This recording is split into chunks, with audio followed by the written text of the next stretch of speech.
how do you, like, in a position where, for example, if you were to get pushback from your significant other, like, oh, maybe it's not the best time to go on a vacation or XYZ, is there something that comes to mind that you would say, that you would think of as like the appropriate The truth. response? The truth. It's just the truth. And then, right, what happens with most people is that they don't have clear thinking. So when you say, you guys share your clarity. Mm. You guys say, this was gonna happen with move one, move two, move three, move four, move five. And if we go in this direction, move one, move two, move three, move four, move five. What life looks better? Yeah. Because ultimately, it's about decision making, and when you're making decisions, it's about what's going to be the best prediction.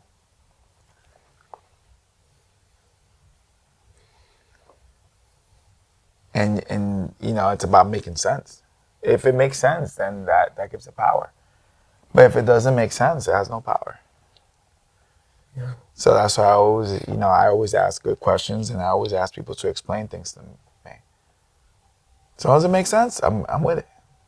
Yeah, I think after asking that question and you giving me that response, I think, like, in my perspective, putting it in my relationship, I feel like that's where I could create some more clarity as far as, like, together getting, like, sitting down and making some sort of, like, okay, this is what the plan looks like, or this is what, like, the goals look like, and we're gonna get there by taking these X and Y steps. You know what I mean? Now let's go.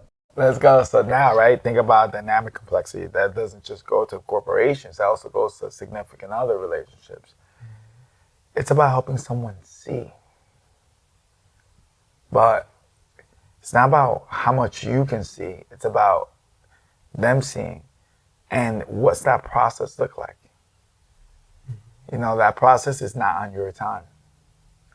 That process is on their time. Right.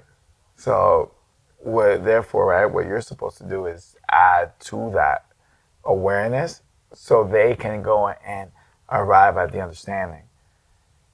Your job is to give. That's it. Just give. And in time, they arrive at it. How many times have we had a conversation and it's not during the conversation, but as you start living, boom, boom, boom, boom.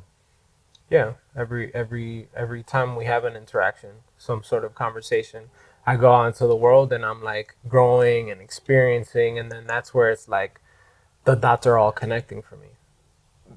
Now think about how it's because you're open. What about if you're closed? Can that happen? No. Your mind will never show you. So you have to be open.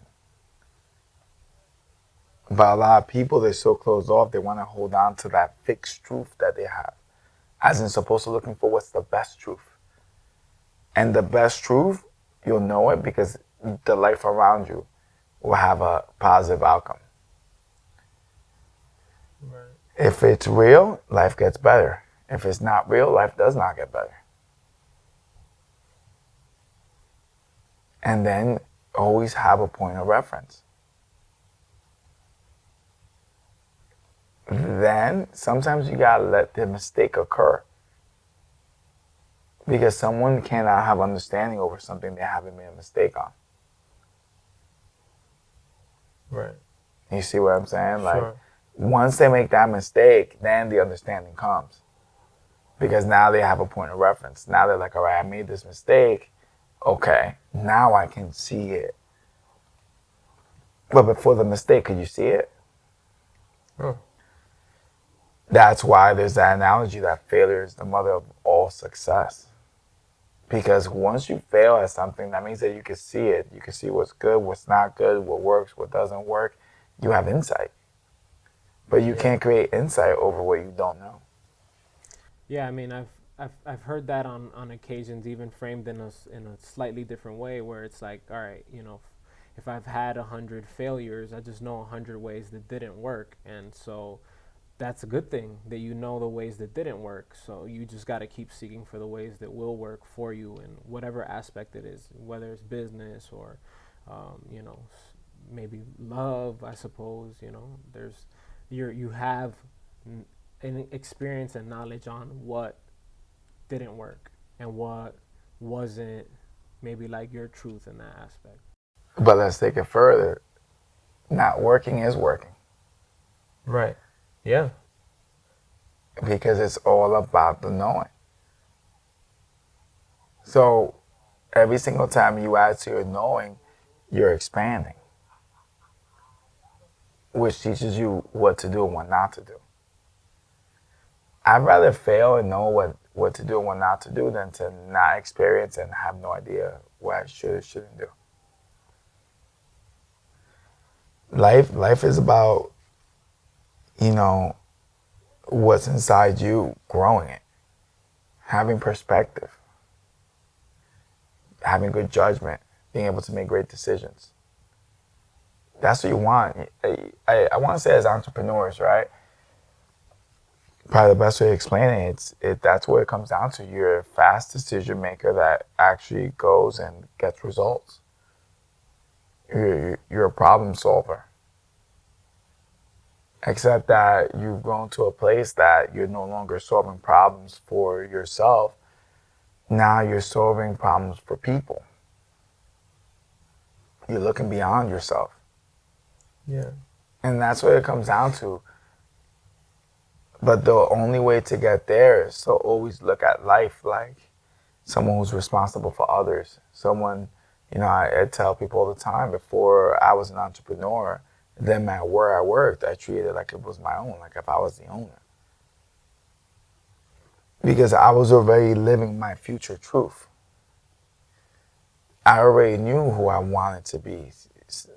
Therefore, when you know who you want to be, you're speaking like that person, you're acting like that person, you're doing things like that person. And even though when I was at, my other jobs prior to being an entrepreneur, I was already in that perspective of owner. I always did my best. I always built relationships. I always gave it my all. Right. Because the skills that I forged during that time, the level of understanding that I synthesized, my ability to reason, my ability to have good judgment, my ability to problem solve, was because I took everything on. Yeah. You took ownership of it.